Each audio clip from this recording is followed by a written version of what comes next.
Hello friends, स्वागत है आपका जीडीएन में। आज मैंने जितने क्वेश्चन लिए हैं वो सबसे इम्पोर्टेंट और सेलेक्टेड है। आप किसी भी एग्ज़ाम की तैयारी कर रहे हो, एक दो क्वेश्चन इस एग्ज़ाम में आपको ज़रूर देखने को मिलेगा। तो चलिए शुरू करते हैं। कहते हैं कि तेरा प्यार पाने के लिए न जाने कितना इंतज़ार किया, तेरा प्यार पाने के लिए न जाने कितना इंतज़ार किया और उस इंतजार में न जाने कितनों से प्यार किया। तो चलिए शुरू करते हैं। पहला क्वेश्चन है, भारत में नागरिकों के मौलिक अधिकारों में संशोधन कौन कर सकता है? तो इसका राइट आंसर हो जाएगा संसद। इसका राइट आंसर होगा संसद। अब बात आती है मौलिक अधिकार। देखिए, मौलिक अधिकार भाग 3 को क्या कहा जाता है? भाग 3 में मौलिक अधिकार का वर्णन किया गया है और भाग 3 को ही मैग्ना कार्टा कहा जाता है। और ये क्वेश्चन पूछता है कि मौलिक अधिकार कहाँ से लिया गया है? तो यूएसए से लिया गया है, यानी कि अमेरिका से लिया गया है, अमेरिका के संविधान से। तो इम्पोर्टेंट है, किस अनुच्छेद में वर्णन किया गया है? तो अनुच्छेद 12 से लेकर 35 के बीच में मौलिक अधिकार का वर्णन किया गया है। तो जब भी क्वेश्चन पूछेगा मौलिक अधिकार किस भाग को कहा जाता है, तो भाग 3 में मौलिक अधिकार का वर्णन किया गया है। भाग 3 को क्या कहा जाता है? मैग्ना कार्टा कहा जाता है। और किस अनुच्छेद में वर्णन किया गया है? तो अनुच्छेद 12 से लेकर 35 के बीच मौलिक अधिकार का वर्णन किया गया है। मौलिक अधिकार कहाँ से लिया गया है? तो इसका राइट आंसर हो जाएगा यूएसए से लिया गया है। अब देखिए, राष्ट्रपति अनुच्छेद सबसे इंपॉर्टेंट है। राष्ट्रपति किस अनुच्छेद के तहत है? तो अनुच्छेद 52 में राष्ट्रपति का वर्णन किया गया है। संसद किस अनुच्छेद के तहत? तो 79 के तहत। लोकसभा किस अनुच्छेद के तहत? तो लोकसभा 81 के तहत। और राज्यसभा किस अनुच्छेद के तहत? तो राज्यसभा 80 के तहत। ये इम्पोर्टेंट है। और इम्पोर्टेंट है, जैसे अनुच्छेद देख लेते हैं। अनुच्छेद 72 में क्या है? क्षमादान। राष्ट्रपति किस अनुच्छेद के तहत क्षमादान करेंगे? तो अनुच्छेद 72 के तहत। संयुक्त अधिवेशन किस अनुच्छेद के तहत है? 108 के तहत। लोकसभा का विघटन कौन कर सकते हैं? राष्ट्रपति किस अनुच्छेद के तहत? 85 के तहत। तो ये महत्वपूर्ण है। तो अगला क्वेश्चन है कि लघु संविधान किस संविधान संशोधन को कहा जाता है? तो इसका राइट आंसर हो जाएगा 42वां संविधान संशोधन 1976 ईस्वी में। अब देखिए, 42वां संविधान संशोधन द्वारा ही मौलिक कर्तव्य को जोड़ा गया था। किस अनुच्छेद के तहत? तो अनुच्छेद 51 क के तहत मौलिक कर्तव्य को जोड़ा गया था। अब क्वेश्चन पूछता है कि मौलिक कर्तव्य को किस समिति द्वारा? तो सरदार स्वर्ण समिति के द्वारा मौलिक कर्तव्य को जोड़ा गया है। अब देखिए, 42वां संविधान संशोधन में ही लोकसभा का कार्यकाल 5 वर्ष से बढ़ाकर 6 वर्ष कर दिया गया था। और फिर 44वां संविधान संशोधन 1978 ईस्वी में लोकसभा का कार्यकाल फिर 6 वर्ष से घटाकर 5 वर्ष कर दिया गया था। अब क्वेश्चन यहाँ से महत्वपूर्ण है। 44वां संविधान संशोधन, यहाँ से एक महत्वपूर्ण क्वेश्चन है कि देखिए, मूल संविधान यानी कि जब संविधान हमारा बना था तो उस समय टोटल कितने अधिकार थे? मौलिक अधिकार 7। लेकिन वर्तमान में कितने मौलिक अधिकार है? 6। अब देखिए, 7वां जो मौलिक अधिकार यानी कि संपत्ति के अधिकार को इसी 44वां संविधान संशोधन 1978 ईस्वी में निकाल कर कानूनी अधिकार 300 क के तहत रख दिया गया। तो क्वेश्चन पूछता है कि संपत्ति का अधिकार को कब निकाला गया? तो हमारा राइट आंसर हो जाएगा 44वां संविधान संशोधन 1978 ईस्वी में निकाल दिया गया। कहाँ रखा गया? तो कानूनी अधिकार अनुच्छेद 300 क के तहत रखा गया। सबसे महत्वपूर्ण है। देखिए, 7वां संविधान संशोधन 1956, इसमें क्या हुआ था ना कि 14 राज्य और प्लस 6 केंद्र शासित प्रदेश। अगला क्वेश्चन है कि भारतीय राष्ट्रीय कांग्रेस की स्थापना 1885 में किसके द्वारा की गई थी? तो राइट आंसर हो जाएगा एओ हुम के द्वारा। अब क्वेश्चन पूछता है कि जब कांग्रेस की स्थापना की गई उस समय गवर्नर कौन थे? तो लॉर्ड डफरिन थे, ये ध्यान रखिएगा। अब देखिए, महात्मा गांधी कांग्रेस के एक बार अध्यक्ष बने थे। कब? तो आपका बेलगामा जो अधिवेशन हुआ था, बेलगाम अधिवेशन जो हुआ था उसमें एक बार अध्यक्ष बने थे। अब देखिए, सरदार वल्लभ भाई पटेल ये जो अध्यक्षता किस में की थी, तो आपका 1931 के जो कराची अधिवेशन हुआ था उसमें इन्होंने अध्यक्षता की थी। और इसमें क्या मांग रखे थे सरदार वल्लभ भाई पटेल ने, तो मौलिक अधिकार की मांग रखी थी। अब क्वेश्चन पूछता है कि मौलिक अधिकार के कांग्रेस के किस अधिवेशन में की गई थी, तो 1931 किस में, तो कराची अधिवेशन में। अगला है पंडित जवाहरलाल नेहरू। तो देखिए पंडित जवाहरलाल नेहरू जो आपका 1929 का जो लाहौर अधिवेशन हुआ था उसकी अध्यक्षता किसने की थी, पंडित जवाहरलाल नेहरू ने। और ये कहाँ हुआ था, तो लाहौर में हुआ था। क्या मांग रखी गई थी, तो इसमें मांग रखी गई थी पूर्ण स्वराज की मांग रखी गई थी। तो क्वेश्चन पूछेगा कि पूर्ण स्वराज की मांग कांग्रेस के किस अधिवेशन में, तो लाहौर अधिवेशन में। ये अधिवेशन कब हुआ था, 1929 ईस्वी में। इतना इंपॉर्टेंट है, ध्यान रखिएगा। अगला क्वेश्चन है महात्मा गांधी किस गोलमेज सम्मेलन में भाग लेने के लिए लंदन गए थे, तो इसका राइट आंसर हो जाएगा द्वितीय गोलमेज सम्मेलन। तो द्वितीय गोलमेज सम्मेलन में महात्मा गांधी ने भाग लेने के लिए लंदन गए थे। अब देखिए क्वेश्चन पूछता है कि प्रथम गोलमेज सम्मेलन कब हुआ था, तो 1930 ईस्वी में। द्वितीय गोलमेज सम्मेलन कब हुआ था, 1931 ईस्वी में। तृतीय गोलमेज सम्मेलन कब हुआ था, तो 1932 ईस्वी में। अब क्वेश्चन पूछेगा क्या कि तीनों गोलमेज सम्मेलन के समय ब्रिटेन के प्रधानमंत्री कौन थे, तो इसका राइट आंसर हो जाएगा रैमजे मैकडोनाल्ड। अगर क्वेश्चन पूछता है कि तीनों गोलमेज सम्मेलन में भाग लेने वाले भारतीय कौन थे, तो बी आर अंबेडकर यानी कि भीमराव अंबेडकर। ये इंपॉर्टेंट है। अगला क्वेश्चन है लोकसभा अध्यक्ष अपना त्याग पत्र किसे देते हैं, तो इसका राइट आंसर हो जाएगा लोकसभा के उपाध्यक्ष को। अब क्वेश्चन पूछेगा कि लोकसभा का जो उपाध्यक्ष या अध्यक्ष होंगे किस अनुच्छेद के तहत होंगे, तो इसका राइट आंसर हो जाएगा अनुच्छेद 93 के तहत। अब क्वेश्चन पूछेगा कि राष्ट्रपति अपना त्याग पत्र किसको देंगे, तो उपराष्ट्रपति को। और उपराष्ट्रपति अपना त्याग पत्र किसको देंगे, तो राष्ट्रपति को। ये ध्यान रखिएगा। अगला क्वेश्चन है भारतीय संविधान में मौलिक कर्तव्य को किस देश के संविधान से लिया गया है, तो इसका राइट आंसर हो जाएगा रूस। मौलिक कर्तव्य कहाँ से लिया गया है, रूस से लिया गया है। अब देखिए ऑस्ट्रेलिया से क्या लिया गया है, समवर्ती सूची लिया गया है। क्या लिया गया है, समवर्ती सूची को लिया गया है। दक्षिण अफ्रीका से क्या लिया गया है, संविधान संशोधन लिया गया है।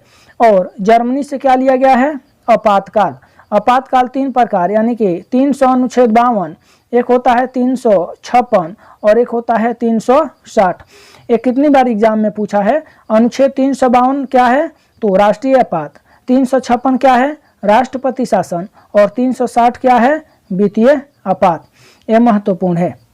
अगला क्वेश्चन है कांग्रेस के किस अधिवेशन में सभी सदस्यों को खादी वस्त्र पहनना अनिवार्य कर दिया गया था, तो इसका राइट आंसर हो जाएगा गुवाहाटी अधिवेशन 1926 ईस्वी में खादी वस्त्र पहनना अनिवार्य कर दिया गया था। तो इसका राइट आंसर हो जाएगा गुवाहाटी अधिवेशन 1926। अब देखिए पहला बेलगामा अधिवेशन 1924, इसमें मात्र एक बार कांग्रेस के अध्यक्ष बने थे कौन, महात्मा गांधी। तो क्वेश्चन पूछेगा कि महात्मा गांधी कांग्रेस के किस अधिवेशन में, तो बेलगाम अधिवेशन में एक बार अध्यक्षता की थी। वो कब, तो 1924 ईस्वी में।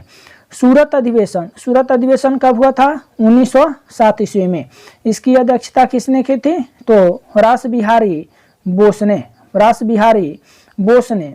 और कब, तो 1907 ईस्वी में पहली बार कांग्रेस का विभाजन हुआ था। अब क्वेश्चन पूछेगा कि कांग्रेस के दूसरी बार विभाजन कब हुआ था, तो 1918 ईस्वी में दूसरी बार विभाजन हुआ था। अगला क्वेश्चन है इसमें कि कराची अधिवेशन 1931, कराची अधिवेशन जो हुआ था 1931 में, उसकी अध्यक्षता किसने की थी, तो सरदार वल्लभ भाई पटेल ने। और सरदार वल्लभ भाई पटेल ने किसकी मांग रखी थी, तो मौलिक अधिकार की। किसकी, मौलिक अधिकार की। अगला क्वेश्चन है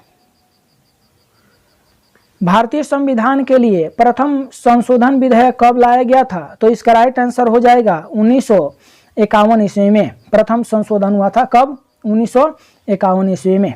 अब देखिए 1954 ईस्वी में भारत रत्न की शुरुआत की गई थी और 1985 ईस्वी में, यानी कि 1985, देखिए 52वां संविधान संशोधन 1985, ये कितनी बार एग्जाम में पूछा है।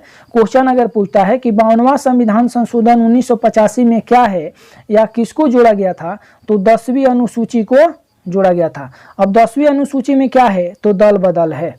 क्या है? दल बदल। तब क्वेश्चन पूछेगा कि दल बदल किस अनुसूची में लाया गया था? 10वीं अनुसूची में। किस संविधान संशोधन द्वारा? 52वां संविधान संशोधन द्वारा। कब? तो 1985 ईस्वी में। ये इंपॉर्टेंट है। अगला क्वेश्चन है, भारतीय राष्ट्रीय कांग्रेस का पहला अधिवेशन जो फैजपुर गांव 1937 में संपन्न हुआ था, इसकी अध्यक्षता किसने की थी? तो देखिए ये अधिवेशन जो हुआ था ना, पहली बार गांव में हुआ था। कब? तो 1937 ईस्वी में। इसकी अध्यक्षता किसने की थी? तो पंडित जवाहरलाल नेहरू ने। कब? तो 1937 ईस्वी में पहली बार गांव में हुआ था। तो क्वेश्चन अगर पूछता है कि कांग्रेस का कौन ऐसा वो अधिवेशन था जो पहली बार गांव में हुआ था, तो हो जाएगा फैजपुर अधिवेशन। कब? 1937 ईस्वी में। महात्मा गांधी बेलगावा अधिवेशन की अध्यक्षता की थी। सरदार वल्लभ भाई पटेल जो कराची अधिवेशन हुआ था 1931 में, उसकी अध्यक्षता की थी। और दादा भाई नौरोजी, ये इंपॉर्टेंट है। देखिए 1906 ईस्वी में कलकत्ता जो अधिवेशन हुआ था उसकी अध्यक्षता किसने की थी? दादा भाई नौरोजी ने। और उसमें क्या किए थे कि पूर्ण स्वराज, उसमें स्वराज शब्द का प्रयोग किया गया था। तब क्वेश्चन यहाँ ध्यान में रखिएगा, क्वेश्चन पूछेगा कि पहली बार स्वराज शब्द का प्रयोग कांग्रेस के किस अधिवेशन में किया गया, तो हमारा राइट आंसर हो जाएगा 1906 कलकत्ता अधिवेशन। उसकी अध्यक्षता दादा भाई नौरोजी ने। अगर क्वेश्चन पूछता है कि पहली बार पूर्ण स्वराज की मांग कब की गई थी, तो आपका हो जाएगा 1929 के लाहौर अधिवेशन में। और उसकी अध्यक्षता किसने की थी? तो पंडित जवाहरलाल नेहरू ने। इतना इंपॉर्टेंट है, इससे ध्यान रखिएगा।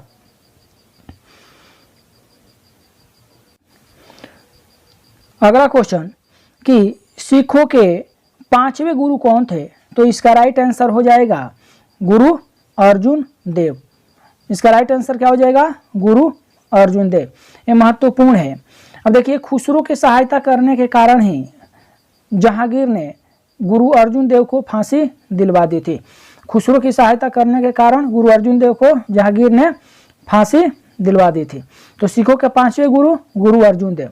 सिखों के 6ठे गुरु गुरु हरगोविंद। सिखों के 10वें एवं अंतिम गुरु कौन थे? गुरु गोविंद सिंह। और सिखों के दूसरे गुरु कौन थे? तो गुरु अंगद। अब सिखों के टोटल कितने गुरु हुए? टोटल गुरुओं की संख्या कितनी हुई? 10। तो विस्तार से थोड़ा जान लेते हैं, नोट कर लीजिएगा। पहला गुरु कौन थे? गुरु नानक। दूसरा कौन थे? गुरु अंगद। तीसरा गुरु अमरदास। चौथा गुरु रामदास। पांचवा गुरु अर्जुन देव। छठा गुरु हरगोविंद। सातवें हर राय। आठवें हरकिशुन। 9वें तेग बहादुर। और 10वें एवं अंतिम गुरु गुरु गोविंद सिंह। इतना इंपॉर्टेंट है। गुरु गोविंद सिंह ने ही 1699 ईस्वी में खालसा पंथ की स्थापना की थी। ये इंपॉर्टेंट है। अगला क्वेश्चन है, सिंधी भाषा को 8वीं अनुसूची में कब जोड़ा गया, तो इसका राइट आंसर हो जाएगा 1967 ईस्वी में। अब क्वेश्चन पूछेगा कि किस संविधान संशोधन द्वारा, तो आपका राइट आंसर हो जाएगा 21वां संविधान संशोधन 1967 ईस्वी में सिंधी को जोड़ा गया था। अब क्वेश्चन पूछता है कि 1992, ये भी इंपॉर्टेंट है। 1992 यानी कि 71वां संविधान संशोधन 1992। इसमें क्या हुआ था कि नमक, ये आपका नमक जो है ट्रिक है, नमक।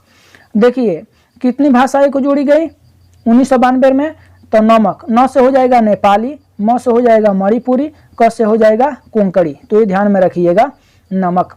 अब क्वेश्चन पूछता है कि 2003 में कौन सी भाषाएं जोड़ी गई थी, तो 2003 में यानी कि 52वां संविधान संशोधन 2003 में कौन सी भाषा को जोड़ी गई? पहला बोडो, दूसरा डोगरी, संथाली और मैथिली 4 भाषाओं को उस समय जुड़ी गई थी 2003 में। ये इंपॉर्टेंट है। अगला क्वेश्चन है, सम्राट अशोक किसका पुत्र था? तो इसका राइट आंसर हो जाएगा बिंदुसार। सबसे महत्वपूर्ण है, सम्राट अशोक ने ही कलिंग पे आक्रमण किया था। कब? 261 ईसा पूर्व। अगला क्वेश्चन है कि किसके शासन काल में डायमैक्स भारत आया था? तो इसका राइट आंसर हो जाएगा बिंदुसार के समय ही डायमैक्स भारत आया था। अगला क्वेश्चन है, अर्जुमंदा बानो बेगम को अन्य किस नाम से जाना जाता है? तो इसका राइट आंसर हो जाएगा मुमताज महल। मुमताज महल के नाम से ही जाना जाता है किसको? अर्जुमंदा बानो को। इम्पोर्टेंट है, जिसके याद में ताजमहल बनवाया गया था। और अगला क्वेश्चन जो है, मेहरुनिसा का अन्य नाम क्या है? तो आपका इसका राइट आंसर हो जाएगा नूरजहां। अगला क्वेश्चन है, भारत में मुस्लिम लीग की स्थापना कब की गई थी? तो इसका राइट आंसर हो जाएगा 1906 ईस्वी में। मुस्लिम लीग की स्थापना कब की गई थी? 1906 ईस्वी में। 1907 ईस्वी में सूरत अधिवेशन हुआ था और 1919 ईस्वी में, देखिएगा इंपॉर्टेंट है, 1919 ईस्वी में जालियांवाला बाग हत्याकांड हुआ था। 1919 ईस्वी में ही रौलट एक्ट हुई थी और 1919 ईस्वी में ही खिलाफत आंदोलन की शुरुआत की गई थी। 1928 ईस्वी में क्या हुआ था कि साइमन कमीशन का भारत आगमन हुआ था और 1928 ईस्वी में ही बरदौली सत्याग्रह हुआ था और 1928 ईस्वी में ही हिंदुस्तान सोशलिस्ट रिपब्लिक एसोसिएशन की स्थापना की गई थी। ये इंपॉर्टेंट हो जाता है। अगला क्वेश्चन है कि विटामिन ए का रासायनिक नाम क्या है? तो इसका राइट आंसर हो जाएगा रेटिनॉल। इंपॉर्टेंट है, विटामिन हर एक एग्जाम में आता है। तो विटामिन ए का रासायनिक नाम रेटिनॉल। अब देखिए, बी1 का रासायनिक नाम थायमिन, विटामिन सी का रासायनिक नाम एस्कॉर्बिक एसिड और विटामिन बी7 का रासायनिक नाम क्या है? बायोटिन। तो इसके लिए सबसे इंपॉर्टेंट एक ट्रिक है जिसका नाम है रथ पर एक टॉफी है।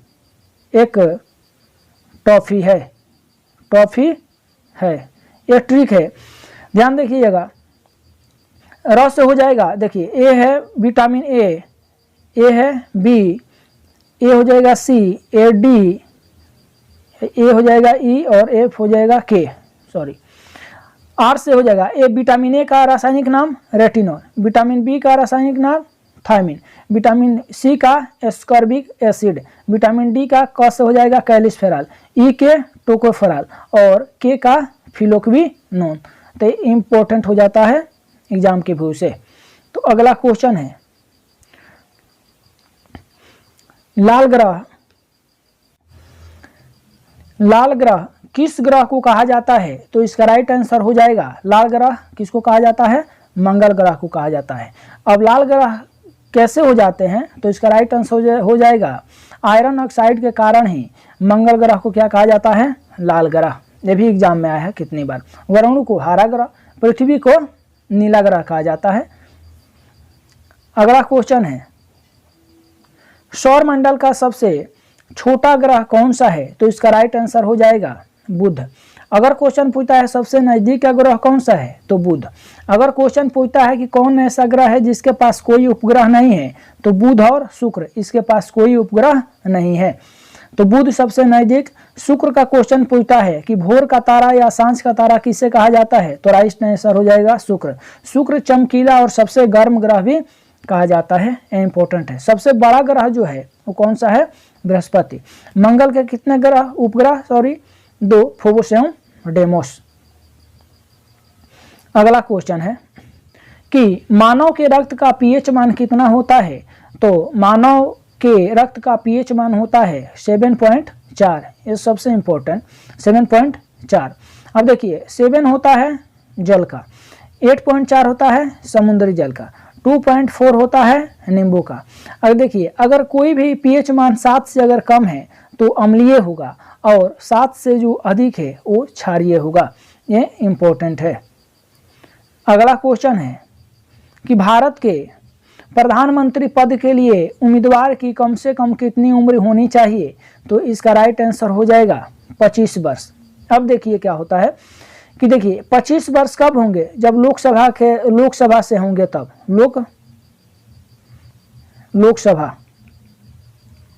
लोकसभा से होंगे तो 25 वर्ष, अगर राज्यसभा से होंगे तब क्या होगा 30 वर्ष। तो क्वेश्चन नॉर्मल जैसे हैं, लोकसभा से 25 वर्ष, राज्यसभा से 30 वर्ष होनी चाहिए। तो बस आज के लिए इतना ही। अगर वीडियो पसंद आए तो लाइक और शेयर जरूर कीजिएगा और साथ में सब्सक्राइब भी कीजिएगा। तो बस आज के लिए इतना ही, फिर अगले वीडियो में मिलेंगे। तब तक के लिए जय हिंद, जय भारत।